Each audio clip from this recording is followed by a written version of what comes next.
All right, welcome to the 5 a.m. grind. Horace, how's it going, man? Doing fantastic. How are you? No, not too bad. Good. You know, enjoying the snowy weather. Oh, yeah. The ski resorts in Ontario are finally opening, so I'm looking forward to that, getting back to skiing this winter. Wait, isn't it going to be packed now? It probably is going to be packed, yeah, because I think everybody would have the same Yeah. idea. Let's go to the ski hill. Yeah, and it's like we're like towards when do the ski hills close normally?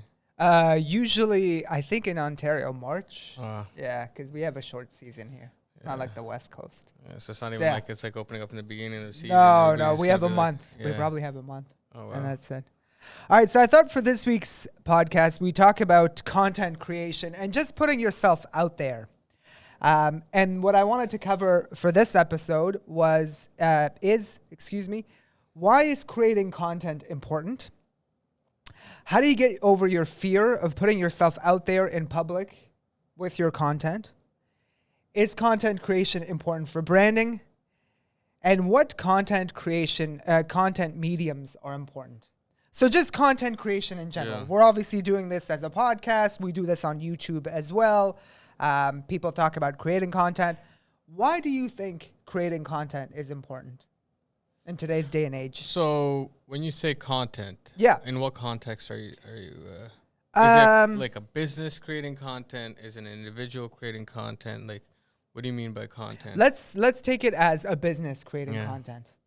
Well, I mean, I think the importance around it is, I think before the advent of, I think, Fortune 500 organizations, I mean, there's always Fortune 500, the biggest 500, but Yeah. at the scale they are today, you'd have a lot of local businesses where you knew the person who owned it, so you built a relationship, because at the end of the day, you always want to do business at a subconscious or a conscious level with somebody you have a relationship with, you trust, and you want to work with.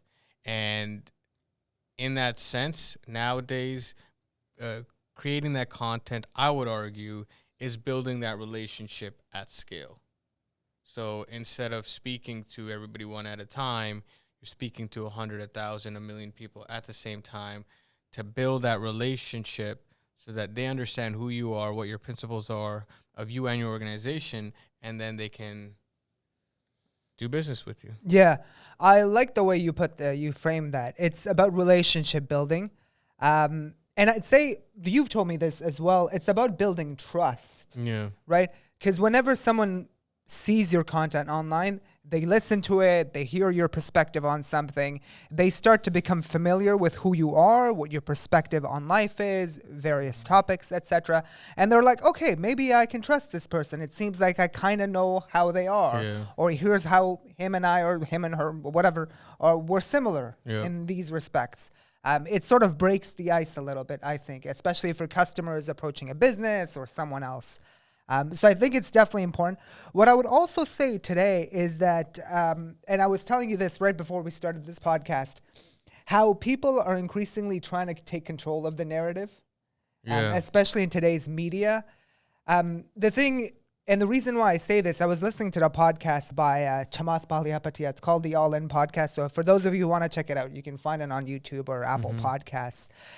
The points they made there was that the media industry, you know this, I know this, everybody knows this, has gone through a lot of change, right? With the advent of Facebook, Twitter, Google, they've essentially decimated a lot of news industries and the media industry in general. What's happened to journalism now is that it's less around fact-based articles. It's more opinion-based articles because opinions get clicks, right? People tend to subscribe to stuff with strong opinions and things like that. So it tends to be a little less fact-based. And nowadays, people who are famous, etc., like I'm looking at Chamath Palihapitiya here, who has a big platform, he's well-known, etc. His whole deal with the traditional media is that instead of reaching out to them and then them doing a piece on him, which he wouldn't agree with, or they would, sort of have a biased take or a tilt on, he would rather go direct to his listeners and his fans and just do his own content. So whether that's a podcast, a video, etc. It's about, I think, controlling the narrative nowadays. What do you think about that? I mean, so I would say that you always had the opportunity to control the narrative. Yeah. Right now, it's through different mediums. Before, you could go on the newspaper, write something there, go and do an interview with the news channel. Yeah. And again, I guess the news channel is what you're saying, where they could have the sound bites. But again, you'd have op-eds, you'd have all those things. I just feel like the content now, it's not. It's just the amount of content you can create as a result of technology has gone up.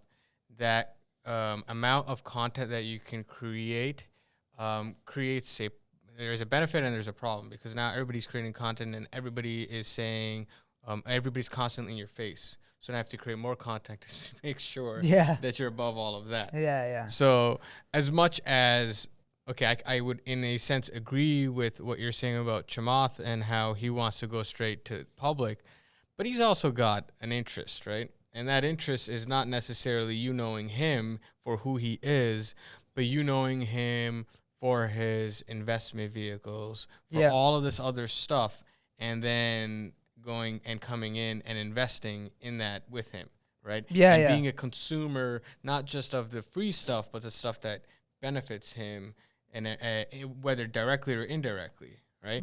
Because, I mean, a great example, right? I'm not like alleging anything, but like GameStop stock prices go up. Chamath has some. He goes and says it's going up, so there's a lot of things, A lot of people do that. Yeah, and then afterwards, once he's sold it, he comes back. He's like, yeah, I just liquidated my position. Well, it's convenient how it went up, right? And then I, for the most part, do appreciate, respect his investment approach, but like that's something that's like he had that clout, which between him and maybe Elon Musk, I don't know. It just seems like it may have been. Again, I ain't alleging anything, but it does smell like it was orchestrated to some degree. I'm not going to lie. People have their motivations, and they sometimes can be quite conniving, and they use this stuff to their advantage. But don't you think, you mentioned Elon Musk. Don't you think people tend to trust him more just because now people are like, oh, he speaks to us directly. He's on Twitter. He's unfiltered. He tweets his thoughts, etc. People tend to like him more, even though he's a little bit, like, let's be honest, some of his tweets are provocative, and I think he does it on purpose, right? To fan the flames on something or get his fan base moving on whatever it is. But I think he does that on purpose, and he knows that if I do this, people will do this, etc. But I think people like that too. They gravitate towards him because they think, oh, he's very authentic. Look at him. He's like a man of the people, etc., etc. I think he has a better reputation doing this than if he didn't have a public presence at all. Yeah, I would. I mean, it's not the best product that wins; it's the best known product that wins. Yeah. Right. And so with Elon and going on this endeavor, especially with Tesla and all this other stuff, right? He has a vested interest to be in the public eye as much as he can, so that he can potentially, and while he's doing it all the same, advocate Tesla. Right now, it's not no coincidence that most of his public appearances revolve around Tesla, the only product that he's selling into the market. Right? Yeah. You're not hearing about the Boring Company and the tunnels. You might hear about it in the news here and there. Yeah. But that channel to get the business in is very different. You're talking to governments and all that, so you don't hear about that. Yeah. SpaceX, you might hear a little bit about, right? But only as much as it would benefit Tesla, I feel like. It's like, oh, wow, Elon's crazy. He's doing all these things. He's going to Mars, whatever it is. And so for that reason, SpaceX is pulled in. But in reality, I mean, it's B2B, and mostly all of that is funded by the government, the U.S. government. Right? Yeah. So all of his content is in and around Tesla. And I don't feel like that is a coincidence. That's like, yeah, it's definitely going to benefit him, but he's doing it purposely so you know what Tesla is, because to buy that many ad dollars and get above the noise, especially in the automotive industry where there's constantly so much happening and it's extremely competitive, and you already need so much capital to set up a factory and all of that. Yeah. Like, you're going to find a way to at least cut costs, for lack of better words. Yeah. And I was going to cover this in question number 3, but I think creating content is about personal brand building, right? And in a noisy world like today where there's so much information, so much content, like you said, you want to try and stand out. And I don't think that's such a bad thing, right? Like creating content, being provocative sometimes, having strong opinions about stuff, creating discussion or getting involved in the discussion. I don't think there's anything wrong with that at all. I think this is going to be the future now, that you sort of control your narrative.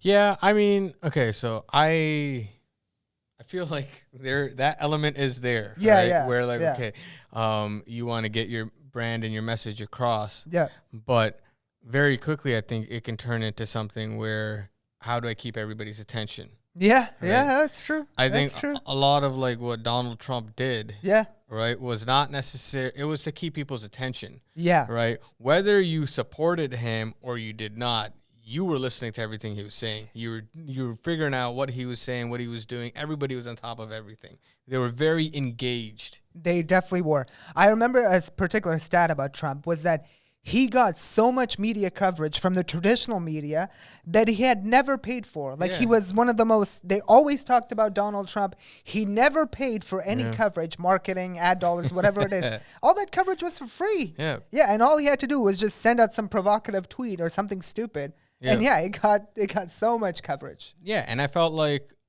I mean, a lot of liberals or the Democrats would be like, oh my God, he's so stupid. Like, why would you be doing this or that or whatever it is, right? And I don't think he's stupid. He had his market that he was catering to, that he was trying to get the attention of, and so he was advertising essentially directly to them. Yeah. And in essence, like if the one thing that I want the Democrats to think about, right, who were kind of saying stuff about him, how he's stupid or whatever. Well, if he's stupid, then how did he even get your attention, right? You're engaged in this. It's so true. He kind of got you like as well. Maybe there is method to the madness. Yeah. Maybe there is. Yeah. So, I mean, I think that that is a downside. Yeah. Right? So now if you've got, like, for example, forget about the political side, on the commerce side, you've got somebody like Elon, right? Or Chamath, who are constantly kind of in the news. Now, if somebody wants to kind of one-up them, right? They're going to have to become more sensational. They're going to have to become louder. They're going to have all these other unique opinions. Yeah. All right? Yeah. That sets them aside. Now, I'm not trying to be, skeptical about everything. I'm just saying there's like also a downside of what we're seeing, and we should kind of come to all the content with that in mind, right? Yeah. And I feel like people do feel like, oh, what I'm seeing is what it is, right? Yeah. But it may not be. Yeah. Interesting you say that. I'll just finish off on this question with one more point. I think I was listening to Chamath's podcast again, and they were talking about exactly this, the traditional media, new media, etc. And I think one of the hosts on the podcast said that if you are the type of person that has an opinion in the middle, such that it's balanced, you likely will get retweeted less times. But if you choose one of the extremes, that's usually when a lot of people gravitate towards you, and that content just becomes viral. Yeah, I thought that was interesting. Anyway, so second question. I'm sure we could go on about this for a while.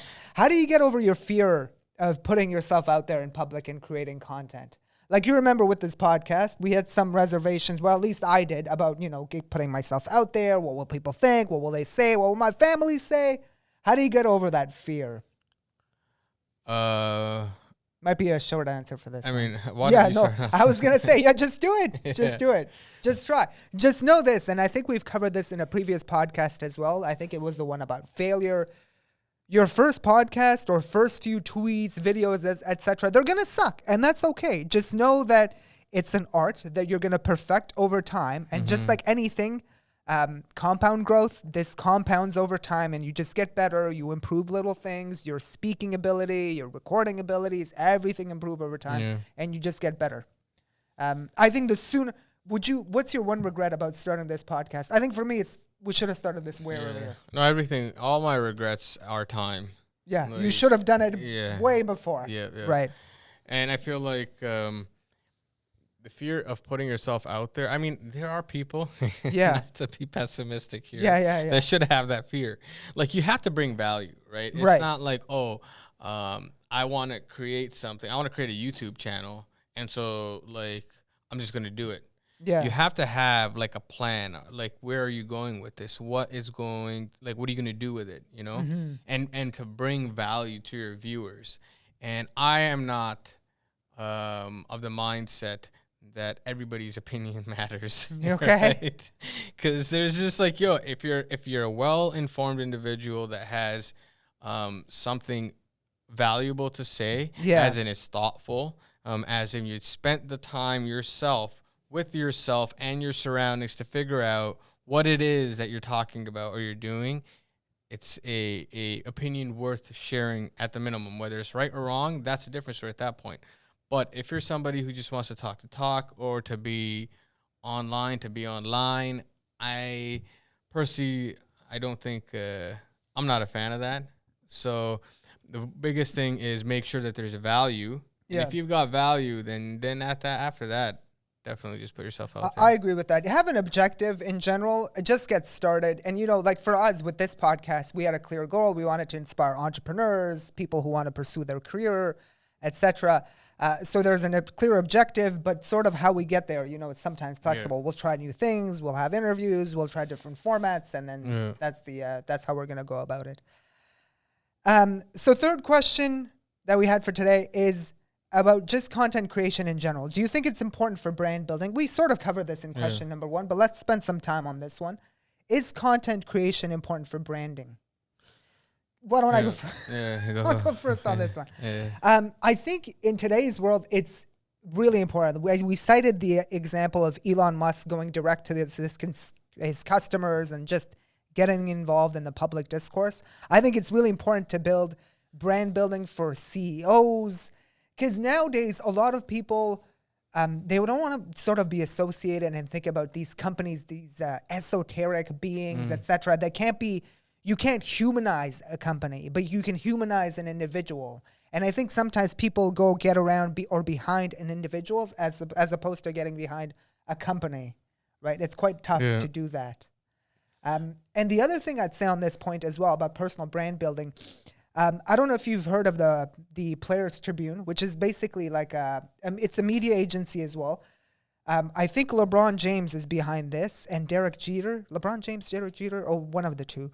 But essentially, it's a blog about athletes. So athletes come out and write pieces about, like, let's say, I don't know, like LeBron James, I think, did a piece when he got traded from Cleveland to Miami, I think it was.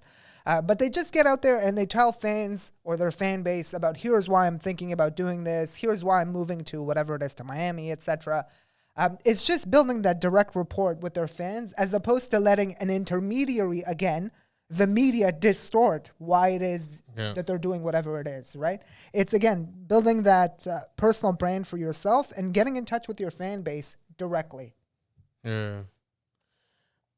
No, Sorry, I interrupted your thought because I was like, oh, all right, so let me go first. No. But anyway, what do you think about that? Just personal branding, content creation, etc. I think, I mean, if you look at the sales funnel, or pipeline, or whatever you want to call it, I do feel like if you understand what pieces belong where, you're going to understand how important branding is, right? And how important content creation is to that branding. So, like, if you want to sell a good or service, before you have sales, which is extremely important, before you have a refined good or service, which is also very important, people need to know who you are. They need to know who you are so they can know who to reach out to buy whatever service or good they're looking for. And in order for that to happen, they also need to know who you are and trust who you are. And so, like, once you have this content creation created, or you're creating it and you're constantly pushing this out, people know your organization, and then they can reach out to you. Yeah. And the other thing is it actually not only increases revenue, as in people coming in, it decreases expenses, in that when people know you and they trust you, they're going to complain less, right? There's going to be less customer service because they are letting you handle it, as opposed to you spending more time pitching them the sale, right? With whether it's through your stores or through your salespeople, whichever medium you use to sell, you're going to be spending less resources there. There's going to be less resources during the delivery of the good and service because they trust it. And then there's going to be less expenses after you've sold it because they trust what you're doing. A good example, for example, is like Apple. You know the brand. Yeah. People know what they want. There's enough content out there. If you want to, you can consume it on YouTube, wherever. And then when you go and you buy, I'm assuming, right, whenever I've bought like a phone, I kind of know what I want. Yeah. Right. Before I go in, nobody really needs to sell me anything. Yeah. I've made that decision ahead of time. And you've been pre-sold, though, yeah, essentially, right? Yeah. And it's all content, right? Yeah. It's all content. Yeah. And then when I go in, I'm not like, if something goes wrong with the phone, okay, well, I trust Apple's going to fix it, right? Yeah. Like, here you go. I'm not going to question, well, are you going to make it worse? What's going to happen? I trust that you're going to do it, right? Sometimes the trust is to a fault, right? Yeah. If the phone is working up, maybe I don't know something, which is why it's kind of messing up, and Apple knows best. Yeah. So I'll say something on this because it's a really important point. I actually researched on the internet, and I thought this was interesting. The point that this is making is that some social proof is better than none. So there was an e-commerce study that was done, and what they were doing was looking at sellers with negative reviews and poor photos and comparing those to sellers who didn't have any online presence at all. And you know what was funny? The sellers with negative reviews and poor photos did better than those sellers who had no presence at all.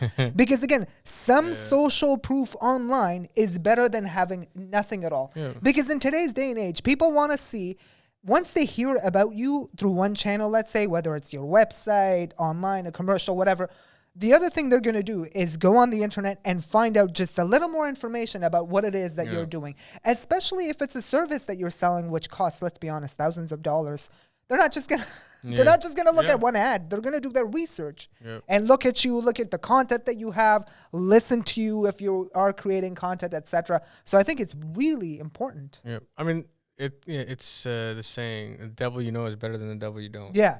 Yeah. So even with like, if it's like poor pictures or whatever it is, you're like, at least I know what I'm getting. Yeah, yeah. Right? Exactly. I don't know what's going on with the other thing. It could be better, but it could be worse. It could be worse. Why take the chance? Yeah, the fear of loss is greater than the risk of maybe it's going to be better. Yeah, right? Yeah. Totally agree. Totally agree. I'm of the same mindset, man. Because it's like, once you see somebody, you're like, all right, well, you know what? I don't like this and I don't like that about this, but at least I know what I'm getting.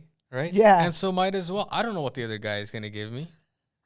It's so true. So, like, yeah, the more stuff, like, and the other thing is I think majority of products, nobody's making the sale on the first time that they're introduced to something or a brand. You're looking at least like 5 to 12. That's where 80% of sales are made, between 5 to 12 touch points. Yeah, I think, you keep saying this. Yeah. It's a really important point. Yeah, because it's like, you see it, right? And it's like, and now they become familiar with it. They get to know what it is, and it's just that time you need to digest and process. Even if it's nothing, even if it's a logo, they're like, all right, well, I kind of feel like I'm building a relationship with this. This is not strange. And I find the one thing that is for sure is, if I have to sell you on something and I come to you without you knowing who I am, it is so much more difficult than if I send you a couple of emails saying, hey, check out this stuff, right? Check out this video or whatever. It doesn't even have to be a personal email, even if it's just like email campaign. If you just open the email, right, and you don't even click on anything, let's just say you just open and drop off in like a few seconds.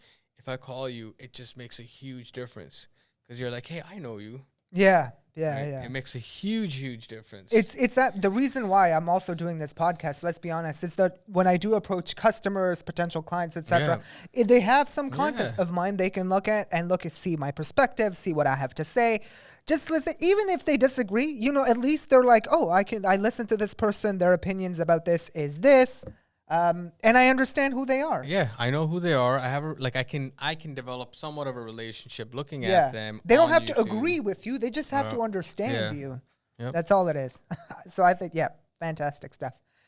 Last question was going to be content creation mediums. A lot of people get confused about this. Instagram, TikTok, YouTube, blah, blah, blah, podcasting.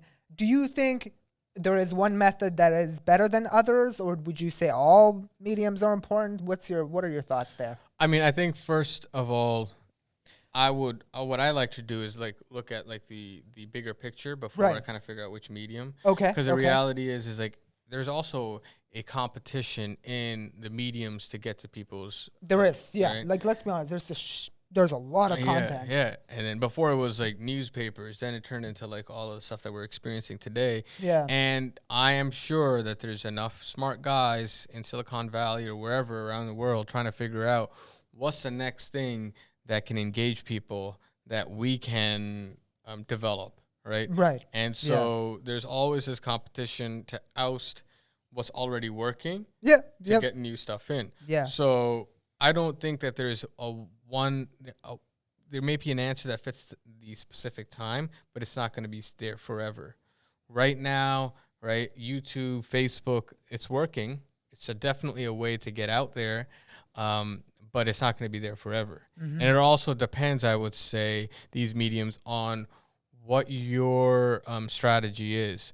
Do you have a established business that has loyal customers that you're trying to engage?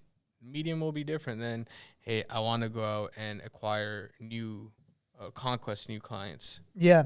I like the way you started this. You said sort of backing up and taking a very high level approach.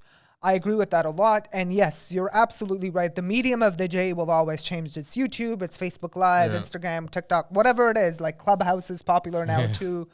I've never tried Clubhouse, but yeah, it changes all the time. But I think I would say though, format is important. Like video is definitely important, right? Because people want to see you live. They want to see what you have to say in person. I think that's definitely important. Like, for example, if we just did this podcast audio only, it would have been good, but I don't know. I like the video aspect of it too. I think there is a very live component to it, which makes people associate with you. Sort of, there's that human touch when you do video. I think it's definitely important. I think I was reading this online. Maybe this is a little bit exaggerated, but it said that in the future, video creating will be a more important skill set than coding. I don't know how true that is, but I thought that was interesting. Another thing about video as well is that you know how resumes right now are very much done on paper. They're static, PDF. Yeah. Essentially, a PDF is taking a Word file, turning it into like a digital document. That's all it is. It's still like a paper document. I think in the future, and correct me, curious to know your thoughts here too, I think video resumes will become a thing for people just to pitch themselves to companies, talk about their experience, etc. Yeah, I know, I agree. And I think that you're getting somewhat of a video resume right now, right? Because if you're online and you're active on YouTube or Facebook, if you apply somewhere and you're a good candidate, they're going to be searching who you are and they're going to be seeing those videos. They will be. Right? They will be. For better or for worse. Right? So that is, in a sense, you're advertising yourself to the employer as well. Yeah. Right now, I feel like if any of us went to look for a job, guarantee they're going to be looking at they're going to Google who we are, and they're going to find whatever content we have out there, including this podcast. Yeah, so true. All right, so final thoughts, content creation. I think for me, final thought would be some content is better than having none. At least try to control the narrative you have out there. And like I said, that e-commerce study, someone with some reputation online, even if it's crappy, is better than someone that has none. Yeah, I agree. Content creation is extremely important, and people will have to, if you do not understand it, you will basically, your business is going to drown. All right, cool. Yeah, end it there. All right, guys, see you on the next one. Take care. Have a good one.